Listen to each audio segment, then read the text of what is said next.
আপনি যেহেতু অভিষেক ব্যানার্জির কথা বললেন, ডোমকলের সিপিআইএম প্রার্থী মুস্তাফিজুর রহমান বর্তমানে অভিষেক ভাইকে দেওয়া পরামর্শের জন্য খুব এখন বিখ্যাত হয়ে গেছেন, মানে বিখ্যাত মানে মিডিয়ার চর্চায় রয়েছেন।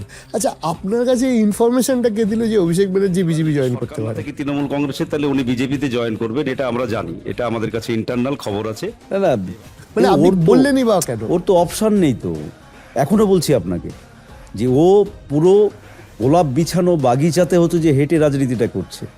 অভিষেক ব্যানার্জি বলুন তো একটা মুভমেন্ট করে উঠে এসছে। আমি মমতা বন্দ্যোপাধ্যায়ের কথা বলছি না, নেগেটিভ আন্দোলন করুক পজিটিভ আন্দোলন করুক, বামফ্রন্টের বিরুদ্ধে লড়াই করে উঠে এসছে। অভিষেক ব্যানার্জির ব্যাকগ্রাউন্ড কি বলেন তো রাজনীতিতে? কিন্তু কেউ যদি নিজের পরিবারের একজন মানুষের রাজনীতির সুবাদে রাজনীতিতে এসে একটা পপুলারিটি কিংবা একটা পজিশন পায়, তাতে বামপন্থীদের আপত্তি থাকার কারণ কি? আমাদের আপত্তি নেই, অভিষেক ব্যানার্জিদের মতো ছেলেরা আসুক রাজনীতিতে, অবশ্যই আসুক, আমরা চাই সে ডানপন্থী করতে পারে।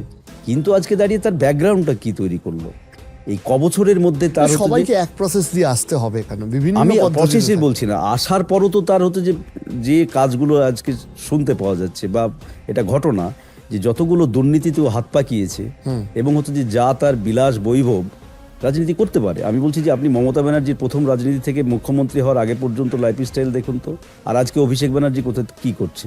আজকে গোটা সরকারে আসার পরে নীল সাদা রঙের কারবারগুলো যেগুলো হয়েছে, আমি যদি শুরুতেই এই ধরনের দুর্নীতির সাথে আমার নাম জড়াই, বালি, কয়লা, পাথর খাদান, আপনার হচ্ছে যে এসএসসি, টেট, সমস্ত কিছু দুর্নীতিতে আমার নাম জড়িয়ে যাচ্ছে, তার রাজনীতি ভবিষ্যৎ কি? তাহলে সে যদি মেন ক্ষমতাতে আসে, ধরলেন মুখ্যমন্ত্রী হয়, গোটা রাজ্যকে বেঁচে দিবে, তো গোটা রাজ্যটাকে বেঁচে দিবে।